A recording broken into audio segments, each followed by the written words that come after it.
जी हाँ दोस्तों, आज हम लोग जो है यूनिट 9 को आगे बढ़ा रहे हैं। एमपीपीएससी का जो हम लोग पढ़ रहे हैं, अनगाइडेड बेतार युक्त अनगाइडेड एंड वायरलेस चीज़ों को हम समझने की कोशिश करेंगे। जैसा कि ये दो प्रकार से होती हैं, एक तो अधिक रेंज वाली होती हैं, एक कम रेंज वाली होती हैं, यानी long range and short range होती हैं।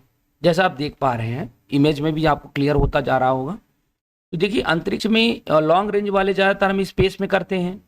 स्पेशल वेव्स के लिए अंतरिक्ष तरंगे के ज़्यादातर उपयोग करते हैं। स्काई वेव्स आकाशीय तरंगे में ये लॉन्ग रेंज होती हैं। सैटेलाइट कम्युनिकेशन में भी लॉन्ग रेंज का उपयोग हम लोग करते हैं। भौम तारे ग्राउंड वेव में भी हम लोग करते हैं। माइक्रोवेव में भी हम लोग जो है लॉन्ग रेंज का उपयोग करते हैं। इसी तरह से अगर हम शॉर्ट रेंज की थोड़ा सा दिमाग में रखें तो शॉर्ट रेंज जैसे वाईफाई हो गया, कुछ ही दूर के लिए रहता, वी मैक्स हो गया, ब्लूटूथ वगैरह हो गया, लाईफाई हो गया, रैपिड हो गया, एनएफसी हो गया, वाइड फाइव हो गया।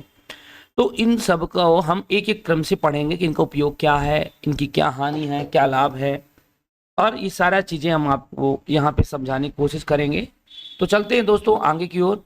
तो सबसे पहले हम लोग पढ़ेंगे विद्युत चुम्बकीय तरंगे। जी हाँ, विद्युत चुम्बकीय तरंगे को पहले समझने की कोशिश करेंगे, तब ज़्यादा क्लियर हो जाएगा। इलेक्ट्रोमैग्नेटिक वेव, तो वे तरंगे जिन्हें संचालित होने के लिए माध्यम की आवश्यकता नहीं होती है भैया, इनको कोई माध्यम की आवश्यकता नहीं होती है। Wave that do not require in medium to contact, okay, conduct करने के लिए किसी माध्यम की जरूरत इनकी नहीं होती है, पहला इसकी विशेषता है। दूसरी क्या प्रॉपर्टी है, ये तरंगे प्रकाश के वेग से गति करती हैं तथा फोटॉन से मिलकर बनी होती हैं। These wave travel at the speed light and air are made up to photons, okay. इन तरंगों की खोज किसने की थी? मैक्सवेल ने की थी। Maxwell discovered this waves, okay. फिर प्रायोगिक उत्पादन में अगर हम बात करें तो है हेनरिच रुडोल्फ हर्ट्ज ने इसको सबसे पहले प्रायोगिक उत्पादन किया था, प्रयोग करके पता लगाया था। इसके बाद आप 5 पॉइंट इसकी जो पढ़ने जा रहे हैं हम, हर्ट्ज के पश्चात भारतीय वैज्ञानिक जगदीश चंद्र बसु ने हर्ट्ज की तुलना में कम तरंगदैर्ध्य वाली विद्युत चुम्बकीय तरंगे लगभग 25 मिलीमीटर से 5 मिलीमीटर तक प्राप्त की। After hertz Indian scientist Jagdish Chandra Basu obtain electromagnetic wave with wavelength shorter than hertz, okay. अब जैसा कि आप इसमें देख पा रहे हैं, इसमें मैं आपको एक अच्छे से क्रम से बता रहा हूँ। देख रहे हैं विद्युत मैग्नेटिक कैसे इलेक्ट्रोमैग्नेटिक वेव है ये, और इन्हें किसी माध्यम की जरूरत नहीं पड़ती है, ठीक है। ये जहाँ भी कोई भी, जैसे हम 2 मिनट के लिए अगर हम बात करें, जैसे एक इलेक्ट्रॉनिक फैन ले लें, तो जो इलेक्ट्रॉनिक फैन होते हैं दोस्तों, अभी उसी की बात अगर हम करें तो हम आपको उसको बता दें कि इलेक्ट्रॉनिक फैन में जब हम इलेक्ट्रिक प्रवाहित करते हैं तो उसके आसपास अपने आप मैग्नेटिक फोर्स उत्पन्न हो जाता है, इलेक्ट्रोमैग्नेटिक फोर्स अपने आप जो है उत्पन्न हो जाता है, ठीक है। तो देखिए, इलेक्ट्रोमैग्नेटिक फोर्स के लिए किसी मीडियम की जरूरत नहीं पड़ती है, समझ में आ रहा है ना, तभी तो घूमता है, ठीक है, राउंड शेप में। अब माइक्रोवेव की बात करें हम, तो माइक्रोवेव इलेक्ट्रोमैग्नेटिक की बात हम करें तो ये माइक्रोवेव इलेक्ट्रोमैग्नेटिक तरंगे होती है जिनकी आवृत्ति लगभग 1 गीगाहर्ट्ज से लेकर 300 गीगाहर्ट्ज के बीच होता है। और माइक्रोवेव पर धूल, वर्षा, खराब मौसम आदि का बहुत प्रभाव पड़ता है।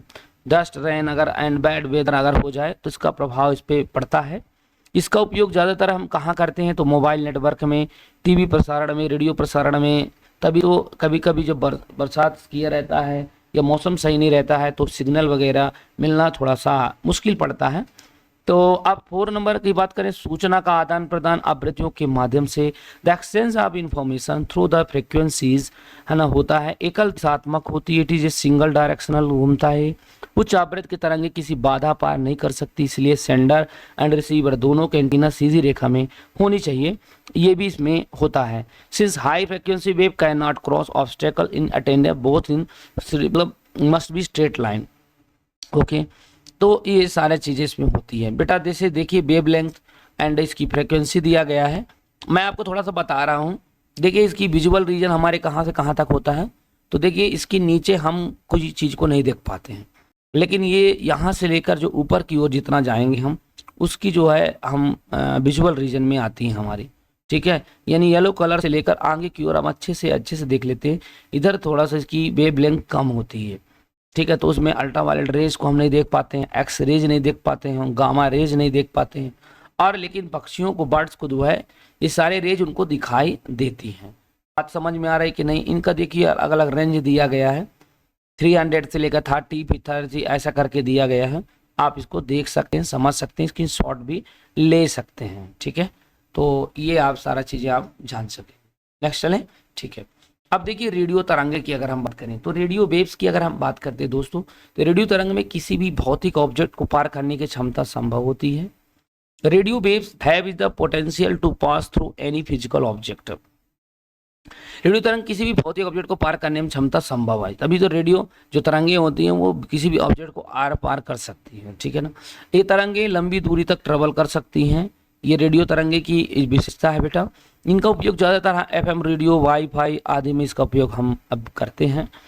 ये तरंगे सर्वदिशात्मक होती है अथवा सभी दिशाओं में जा सकती है, लंबी दूरी के संचार के लिए प्रयोग की जाती है और ज़्यादातर इनका उपयोग होता है। अब इंफ्रारेड की बात करें दोस्तों, जैसा अभी तो हमने रेडियो बात करी, अब इंफ्रारेड की बात करें तो इंफ्रारेड जैसा आप देख पा रहे हैं, इंफ्रारेड एक छोटी दूरी के संचार के लिए उपयोग में लाई जाने वाली उच्च आवृत्ति की तरंगे का मतलब होती हैं। ये infrared wave are high frequency wave use for short distance communications. ये तरंगे ठोस ऑब्जेक्ट जैसे कि दीवार आदि को आर पार नहीं की जा सकती है। These wave can not travel through the solid object such as wall etcetera. इसका उपयोग टीवी रिमोट में, वायरलेस स्पीकर में आदि में प्रयोग किया जाता है। रेडियो तरंगे की अगर कर देते 3 किलोहर्ट्ज से लेकर 1 गीगाहर्ट्ज तक, माइक्रोवेव्स 1 गीगाहर्ट्ज से लेकर के 300 गीगाहर्ट्ज तक, आवृत्ति 300 गीगाहर्ट्ज से लेकर के 400 टेराहर्ट्ज तक होता है। अगर हम बात करते हैं दोस्तों तो अन्य विद्युत चमके तो अदर इलेक्ट्रॉनिक वेव की बात करें तो देखो स्काई, स्पेस एंड सैटेलाइट्स। तो देखिए आकाशीय तरंग में देखिए प्रेषित होने के बाद आयन मंडल से टकराकर पुनः पृथ्वी पर वापस और आकाशीय माध्यम द्वारा एंटीना तक इसका उपयोग होता है और 3 गीगाहर्ट्ज से अधिक आवृत्ति। तो देखो पहले हम पढ़ा देते हैं स्काई वाला आकाशीय तरंगे। तो देखो प्रेषित होने के बाद आयन मंडल से टकराकर पुनः पृथ्वी पर आती है, इसे स्काई तरंग कहते हैं या आकाश तरंगे कहते हैं। इसका लगभग 3 मेगाहर्ट्ज से लेकर 30 मेगाहर्ट्ज तक इसकी रेंज होती है। आप देख सकते हैं 3 मेगाहर्ट्ज से लेकर 30 मेगाहर्ट्ज तक, यानी यहाँ पे रेंज हम देखें तो 3 मेगाहर्ट्ज तक रहता है। ठीक है, तो 3 से लेकर 30 रहता है। अच्छा, और दूसरी हम क्या देखें इसमें, इसका जो हम स्पेस अंतरिक्ष तरंगे देखें तो आकाशीय माध्यम द्वारा एंटीना तक पहुंचता है। ये उपयोग जैसे टीवी, सैटेलाइट संचार में इसका उपयोग हम करते हैं, माइक्रोवेव संचार में इसका उपयोग हम लोग करते हैं। आवृत्ति इसकी 3 मेगाहर्ट्ज से लेकर 300 मेगाहर्ट्ज तक होता है, 30 से लेकर सॉरी। अब ये थोड़ा इससे ज़्यादा रहता है। अब ऐसे सैटेलाइट्स की बात करें तो 3 गीगाहर्ट्ज से अधिक आवृत्ति वाली तरंगे लगभग गीगाहर्ट्ज में पहुंच जाता है। उपग्रह पर ट्रांसमीटर और रिसीवर तक लगा होता है, जिसे रेडियो ट्रांसपोर्ट कहा जाता है। ट्रांसपोर्ट 2 आवृत्तियां सी बैंड तथा यू बैंड पर कार्य करती है। ठीक है, तो चलते हैं।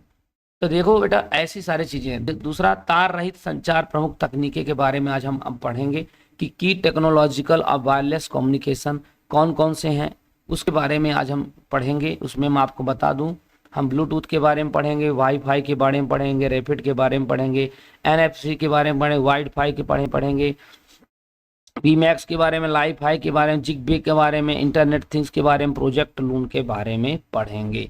ये 10 टाइप का हम सारे चीज़ों को समझेंगे। तो नेक्स्ट वीडियो में हम इसके लिए आएंगे दोस्तों। तब तक के लिए जय हिंद, जय भारत। पीछे वीडियो जरूर देख लीजिएगा और इसके बाद आगे के वीडियो जरूर देखिएगा। तब तक के लिए